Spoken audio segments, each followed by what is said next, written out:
الحمد لله رب العالمين والعاقبة للمتقين نبينا محمد وعلى آله وصحبه أجمعين أما بعد قال الله تبارك وتعالى في القرآن المجيد أعوذ بالله من الشيطان الرجيم بسم الله الرحمن الرحيم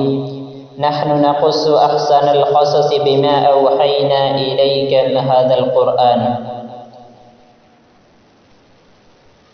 اللہ تبارک و تعالیٰ نے قرآن کریم میں بہت سے انبیاء کرام کے قصے اور اسی طریقے سے گزشتہ قوموں کے قصے قرآن میں بیان کیا اور ہمارے لیے ان کے ذریعے ایک عبرت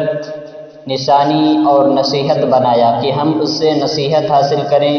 اس قصے کے ذریعے سے درس حاصل کریں۔ اور اسی طریقے سے ان قصوں میں سے ایک قصہ آدم علیہ السلام کا ہے، جو کہ اللہ تبارک و تعالیٰ کے سب سے پہلے نبی اور اللہ نے جنہیں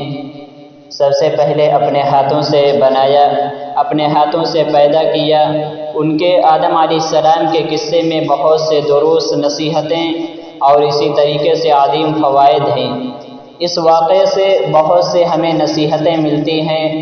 بہت سے دروس ملتے ہیں، اور اسی طریقے سے آدم علیہ السلام کے قصے سے ایک درس یہ ملتا ہے کہ حسد کتنا ہی سنگین اور کتنا ہی قبیح عمل ہے، کہ ایک انسان کو حسد زندگی میں ذلیل و خوار کر دیتا ہے۔ اگر کوئی کسی سے بھی حسد کرتا ہے، اپنے آپ کو بڑا ثابت کرتا ہے اور تکبر کرتا ہے، تو یہ اس کا ایسا کرنا، اس کا حسد کرنا اسے ذلیل و خوار کر دیتا ہے اور دنیا و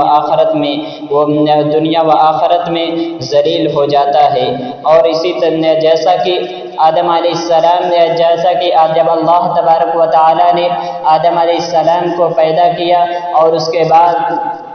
کے بعد آدم علیہ السلام کو سجدہ کرنے کا حکم دیا، تو جب اللہ تبارک و تعالیٰ نے آدم علیہ السلام کو سجدہ کرنے کا حکم دیا تو سبھی نے اس حکم کی تعمیل کی، لیکن شیطان نے تکبر کیا اور حسد کی، اور اس نے کہا کہ انا خیر منہ، کہ میں آدم سے بہتر ہوں، خلقتنی من نار وخلقتہ من طین، کہ تو نے مجھے آگ سے اور آدم کو مٹی سے پیدا کیا۔ جب شیطان نے اس بات پر حسد کیا اور اس نے تکبر کی اور اللہ اپنے آپ کو بڑا ثابت کیا، اپنے آپ کو وہ بڑا سمجھنے لگا، تو اللہ تبارک و تعالیٰ نے اسے ذلیل و خوار کر دیا، اللہ تبارک و تعالیٰ نے اسے ملعون قرار دیا، اور اللہ تعالیٰ نے فرمایا قال فاهبط منها فما يكون لك ان تتكبر فيها فاخرج انك من الصاغرين، کہ تم یہاں سے چلے جاؤ، تمہیں کوئی حق نہیں حاصل ہوتا کہ تم یہاں پر کھڑے ہو کر تکبر کرو، تمہیں کوئی حق حاصل نہیں کہ تم یہاں پر کھڑے ہو کر تکبر کرو، فاخرج انك من الصاغرين، تم جاؤ، تم یہاں سے نکل جاؤ، یقیناً تم ذلیلوں میں سے ہو، تم ذلیلوں میں سے ہو، تم ذلیل و خوار ہو۔ اور شیطان نے جب تکبر کیا، جب اس نے حسد کیا اور اپنے آپ کو بڑا ثابت کیا، تو اللہ تبارک و تعالیٰ نے اسے ذلیل و خوار کر دیا۔ تو آدم علیہ السلام کی زندگی کے واقعات سے ایک درس یہ ملتا ہے کہ جو بھی حسد کرتا ہے، جو بھی تکبر کرتا ہے، اپنے آپ کو بڑا ثابت کرتا ہے، اپنے آپ کو بڑا بنتا ہے، تو وہ شخص ذلیل و خوار ہو جاتا ہے، اللہ تعالیٰ اسے ذلیل کر دیتا ہے، اس کی کوئی حیثیت نہیں ہوتی، وہ اس کے اپنی قدر و منزلت سے نکل کر وہ ذلیل ہو جاتا ہے۔ تو اللہ تبارک و تعالیٰ نے یہ قرآن کریم کے اندر ہمارے لیے قصے بیان کیے۔ اللہ تعالیٰ فرماتا ہے نحن نقص علیک احسن القصص، کہ ہم نے تمہارے لیے بہترین قصے بیان کیے، بما اوحینا الیک هذا القرآن، جو ہم نے قرآن میں تمہارے لیے وحی کیا، جو ہم نے قرآن کے ذریعے سے تمہاری طرف بہترین قصے کو ہم نے تمہاری طرف وحی کیا۔ اس قرآن کو اللہ تبارک و تعالیٰ نے اس قصے کے ذریعے سے ہمیں وعظ و نصیحت کی کہ ہم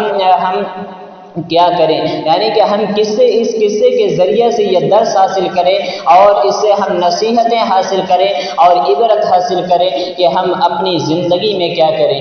تو جو بھی اپنے آپ کو بڑا ثابت کرتا ہے، آج ہم میں سے بہت سے لوگ یہ کہتے ہیں کہ میں فلاں شخص سے بہتر ہوں، وہ اپنی کسی بھی عمل کو دیکھ کر اور یا اپنی عبادت کو دیکھ کر کسی بھی طریقے سے اگر کسی چیز کو دیکھ کر کوئی شخص اپنے آپ کو بڑا ثابت کرتا ہے، اپنے آپ کو بہتر کہتا ہے، تو اسے بھی اللہ تبارک و تعالی ذلیل و خوار کر دے گا، وہ چاہے کوئی بھی ہو۔ جیسا کہ